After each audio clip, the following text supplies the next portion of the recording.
বৌদি,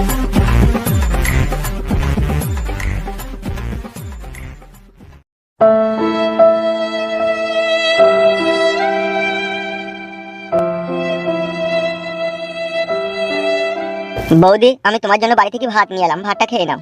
ভিতর দিয়ে আমার কিছু গেছি না ভাই। তা বললি তো হবে না বৌদি, নিজেকেও তো বাঁচতে হবে বলো। এইভাবে যে আমাকে একা রেখে চলে যাবে আমি ভাবতে পারিনি ভাই। কি আর করার আছে বৌদি, কার কোথায় কখন মৃত্যু লেখা থাকবে এক ভগবান ছাড়া আর কেউ বলতে পারে না। তবু ভাই এই ভরা যৌবন নিয়ে যে আমি বিধবা হয়ে গেলাম, আমি কি করে এই জীবনটা কাটাবো ভাই? বৌদি, আর মন খারাপ করে বসে থেকো না, খাবারটা খেয়ে নাও। যত তুমি মন খারাপ করে বসে থাকবে ততই তোমার মন খারাপ হয়ে যাবে বৌদি। তুমি কি ভাবছো আমাদের কি কষ্ট হচ্ছে না? আমাদের কি বুক ফাটছে না? ফাটছে বৌদি, কিন্তু কি করবো বলো, কিছু তো করার নেই। আর তোমরা এতদিন কিছু করতে পারোনি, এবার আমি করব, দেখবে। কি করবে বৌদি তুমি একা মেয়ে মানুষ হয়ে? মেয়ে মানুষ? এই মেয়ে মানুষ যে কি করতে পারে সাদা কুকুর, এবার তুমি দেখবে। তোমাদের ভরসায় ছিলাম, তোমরা কিছুই করতে পারলে না। এইবার জীবন দিয়ে হলেও জৈবন দিয়ে হলেও আমার স্বামীর খুনের প্রতিশোধ নেব আমি। তুমি কি করতে চাইছো বৌদি? আমি এখন যাব নেড়া বাবার কাছে।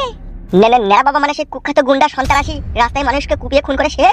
হ্যাঁ সাদা কুকুর, হ্যাঁ। ওদিকে বুঝিয়ে দেবো, ওরা কেউটুন নিজে পা দিয়েছে। বৌদি, নেড়া বাবা তোমার কে হয়? নেড়া বাবা আমাদের আত্মীয়ের মধ্যেই পড়ছে। আত্মীয় মানে কোন সম্পর্ক আত্মীয়ের মানে পড়ছে? তোমার বড় ভাইয়ের ভাইয়ের ছেলে। মানে বিকাশ দত্ত বাবুর ভাইপো? হ্যাঁ সাদা কুকুর, হ্যাঁ। তা বৌদি, বিকাশ দত্ত তো এই ব্যাপারে কোনোদিনও কিছু বলেনি। বলেনি ঘৃণাতে, বলেনি লজ্জাতে, বলেনি মান সম্মানের ভয়ে। কি এমন হয়েছিল তাই বলেনি কো এইসব কথা? সে ওদের ভাই ভাই ওদের ফ্যামিলি ব্যাপারে এক করুণ কাহিনী ছিল, তাই তোমাদের ভাই এমএলএ বিকাশ দত্ত বাবু তাদের সাথে কোনো সম্পর্ক রাখেনি। কিন্তু আজকে এই পাকান বেগম নিজের স্বামীর মৃত্যুর কথা লুকিয়ে রাখবে না, তার ভাইপোকে সে জানাবে। আমিও চাই বৌদি বিকাশ দত্ত বাবুর খুনের প্রতিশোধ নেওয়া হোক। তুমি কি আমার সাথে যাবে নাকি আমি একাই যাব? বৌদি, কিছু মনে করেন না জানো, একটা কথা বলতাম। কি কথা বলো? তোমার হাত ভাব দেখেই বুঝতে পেরেছি তুমি যাবে না, তাই তো? ব্যাপারটা সেটা নয়। তবে কি ব্যাপার, কি বলতে চাইছো তুমি? বলতে চাইছি আবার এইসব ঝুট ঝামেলার মাঝে না জড়াইলে হতো না, বেশ তো ভালোভাবে আছি আমরা। গেম খেলে কেবল মজাই নয়, পেয়ে যান বিশাল আয়ের সুযোগ। মোস্ট পেলে দিচ্ছে দারুণ অফার আর অফুরন্ত সম্ভাবনা। মোস্ট পেলে বাংলাদেশ ও ভারতের সবচেয়ে মজার এবং বিশ্বস্ত গেমিং প্ল্যাটফর্ম।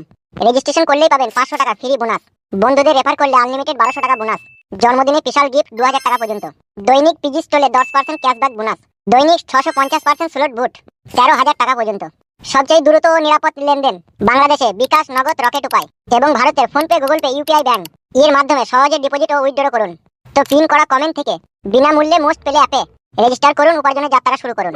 ভালোভাবে নয় সাদা কুকুর, আমি জৈবনের যন্ত্রণায় রাতে ঘুমাতে পারছি না। আর আমি ঘুরে আমার স্বামীকে মেরে নিজের বইয়ের গলা ধরে শুবে, তা আমি হইতে দেব না। আমার নাম পাকান বেগম, সব ফালাফিল্লা কই দেব আমি, তবে আমার মনের মধ্যে আসবে শান্তি। বৌদি, তুমি যদি চাও তোমার জৈবনের জ্বালা আমি মেটাতে পারি। সাদা কুকুর, মুখ সামলিয়ে কথা বলবি শুয়োরের বাচ্চা। যার খেলি যার পড়লি তারই বইয়ের সাথে সহবাস করতে চাস কুকুরের বাচ্চা। তোর মনে তাইলে এই ছিল? এ হারাম কুকু, এ কাটা কুকু, এ গাড়িতে চাপাই, এ লরিতে চাপাই, এ বাসে কাটা। তোকে কত ভালো ছিল আমি মনে করতাম, আর তোর মনে এই ছিল? তুই আমার কাছে যাস শুনতে?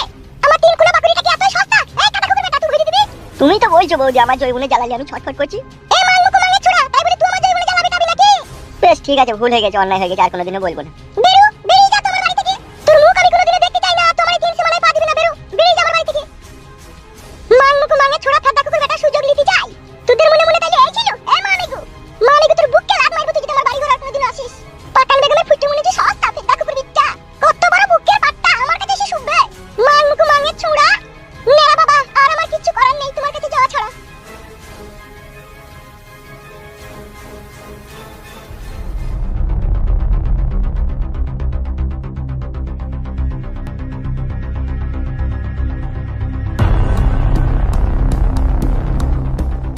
আমিও তো একটা মানুষ বল বাপ, কতদিন আমি আর নিজের হাত পা পুড়িয়ে তোকে আর রান্না করে খাওয়াবো বল?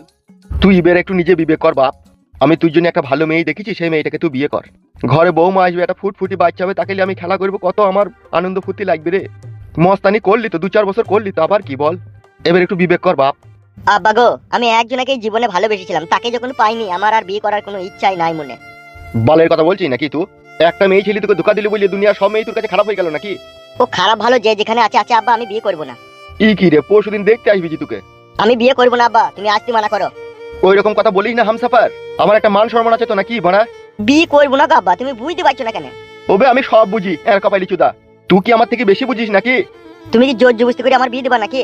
বেশ সেরকম হইলি সেইভাবেই তুই জোর জবরদস্তি করে বিয়ে দেবো বে। হামসাফার কে? আমি সাদা কুকুরে, এবার বাইরে আয়। দাঁড়া চললাম। বিয়ে করবো আব্বা, তবে লেডি ঘেঁটে দেখবো মেয়ে কিরকম, মেয়ের মা কিরকম, মেয়ের ফ্যামিলি কিরকম, তবে বিয়ে করবো। তুমি হারাম করে এনে দেবার, আমি চরাম করে কইলে বলি পরে ফেসে যাবো, ও কাজে আমি নাই আব্বা। তাহলে তুই যা বলবি তাই হবে নাকি? হ্যাঁ, বিয়েটা আমি করবো, তো আমি যা বলবো তাই হবে না, তো কি হবে? শালা বৈদ্যকে কোনো জিনিসটা বুঝাইতে পারা যায় না, ও নিজে যেটা বুঝে সেটাই ঠিক। শালা বৈদ্য মেয়েকে দেখবি, মেয়ের মাকে দেখবি, তারপরে বিয়ে করবি। তুই শালা দেখবি বিয়ে হবে না দেখবি। শালা গারল পাঁটা। বাল, আমার চারিদিকে ফেসে গেলাম তবে। আমিও তো বড় ফেসে গেলাম। কেন বে, তুই আবার কিসে ফাঁসলি? আব্বা বড় বলছে বিয়ে কর। তা ভালো কথা, তো বিয়ে করলি গা। তুইও বড় ওই কথা বলছিস? তুই তো জানতিলাম আর একজনের সাথে ভালোবাসা ছিল। তুই তো বড় এক চিন্তা, আর এক চিন্তা আবার আমার মাথায় ঢুকে গেল। কেন, কি হয়েছে কি? পাকান বেগম ভাবি আমাকে উল্টো পাল্টা গালাগালি দিয়ে ভাষা খারাপ করে বাড়ি থেকে তাড়িয়ে দিবে। কেন? এমএলএ বিকাশ দত্ত সাহেব যেই দিন থেকে মরেছে ওখানে বলছে, সেই দিন থেকে বলছে আমার জৈবনের জ্বালার কি হবে, আমার জৈবনের কি হবে। দেখুন আমি বলি ফেলেছি, আমি তো আছি, আমি মিটিয়ে দেবো, কি বড় গাল দিচ্ছি। উড়ি আল্লাহ, ওই দুঃখের সময় কথা খুঁজে আর পেলি না, বউদিকে ডাইরেক্ট লাগাবার কথা বলে দিলি। তা কি বলবো বড়া, ও খালি বারবার বলছে 26 বছর বয়সে বিধবা হয়ে গেলাম, আমাকে কে দেখবে, কে লল দেবে, তাই তুমি বলে ফেললাম। তোর খেপা এই কথা এত তাড়াতাড়ি বলে? ওইসব খেতে গেলে ধীরে সুস্থে খেতে হবে রে খেপা। বিশাল গালাগালি দিয়েছে। বিশাল গালাগালি তো দিয়েছে, তার সাথে আবার একটা খারাপ খবরও শুনলাম। কি খারাপ খবর? সেই মাংমানি ভাই নেড়া বাবাকে চিনিস তো, যে 400 টাকা লেগে নিজের ছেলেকার বউকে একসাথে মার্ডার করেছিল? কোন নেড়া বাবা? আবে যে নিজের মাকে এক শাবলের বাড়িতে মেরে দিয়ে 14 বছর জেল খেটেছিল, সেই নেড়া বাবার কথা বলছিবে। উড়ি আল্লাহ, সে আবার কে হবে ওদের? বৌদি তো বলছে এমএলএ বিকাশ দত্ত সাহেবের ভাই, মানে ভাইয়ের ছেলে। তাই নাকি? তো এই খবর তো আগে শুনিনি আমরা। আমিও তো শুনিনি, এই প্রথম শুনলাম। গেল তো মাংমানি মাগিটা। কার কাছে? কোথা? নেড়া বাবার কাছে। ওখানে গিয়ে কি করবে বে? ওই তো ভাতার মার্ডার হয়েছে, খুনের প্রতিশোধ নেবে। ই তো বাড়া শুকনো গাড়ে আকুন্দি রাটাবে। দেখ বাড়া দেখ, আমরা স্বপ্নেও কোনোদিনও জানি না যে নেড়া বাবা ওদের আত্মীয় হয়। বিশাল খতরনাক লোক সেখান কি ছেলে। এমএলএ সাহেব তো ছিল ভালো, তার থেকে আবার আরো 12 ভাতারির বেটা। এখান কি ছেলে লেগে শুনেছিলাম যে হাত কাটে পা কাটে দেওয়ার নুন ভোজ দেয়। উলি বাবালি, এমএলএ বিকাশ দত্ত সাহেবের বউ গেছে নাকি তার কাছে? কি বে, তোর আবার জ্বর চলে এলো নাকি? আমি আবার আমার বউদিকে লাস্টে লাগাবার কথা বলি, যে অন্যায় করলাম, যদি আবার আমার নামে কমপ্লেইন করে তাহলে তোমার আমার মেরি ঘাড় ভেঙে দিবে। তো সবার বলারই বা কি দরকার ছিল বে? বুঝতে পারিনি রে। নেড়া বাবা বড় বিশাল খতরনাক লোক। আমার এক সময় খুব ভয় লাগছে জানো তো। কেন, কিসের লেগে, কি বালের ভয় তোমার আবার? তোমরা মার্ডার কইলে বউটাকে শুধু মেয়ে দিতে পারলে না? এমএলএর বউকে? হ্যাঁ হ্যাঁ, মার্ডারটা তো আমি করিনি, করেছে কালো কুকুর। কথা বলতে বলতে গুলি করে দিয়েছে ওকে। এখন যদি ওই মেয়েটা আবার আমাদের নামে কেস খামারি করে থানাতে গিয়ে, তাইলে কি হবে? বাল ছিন দেবে, কেস করে কি করবে কি ও আমাদের নামে? তাহলেও তুমিও তো ছিলে ওদের সাথে। তোকে অত চিন্তা করতে হবে না বাল, ঠিক আছে? ও যা করার আমরা করে দিয়েছি। বালে কোনোদিনও ছেলে আটকায়ও নি আর আটকাবেও না, বুঝলি তো বউ? না আটকাইলেই ভালো, আমিও চাই আমার স্বামী সারা জীবন আমার পাশে থাকুক। তোমার ভালোবাসা পাওয়ার লেগে কত রাত কত দিন আমি ঘুমাইনি। আজ তোমাকে কাছে পেয়ে মনের কথা বলতে পেরে আজকে আমি খুবই খুশি গো। দেখিস খুশির চোটে আবার সারাতে মুড়তে ফেলি না। আমার মুত মানে তো তোমার কাছে হচ্ছে আখের জুস। গিলিলে কথাটা। কেন হে, তুমি আমাকে ভালোবাসো না নাকি? ভালোবাসা বলি কি তোর মুখ খাবো লাইলো মাংমানি মাগি? এই কি আছে তুমি, আমি তোমাকে কি খেতে বললাম নাকি? আমি হলাম পুরুষ মানুষ, তোর ভালোবাসা আমার কাছে সব সময় হুটুর নিচেতে থাকবে।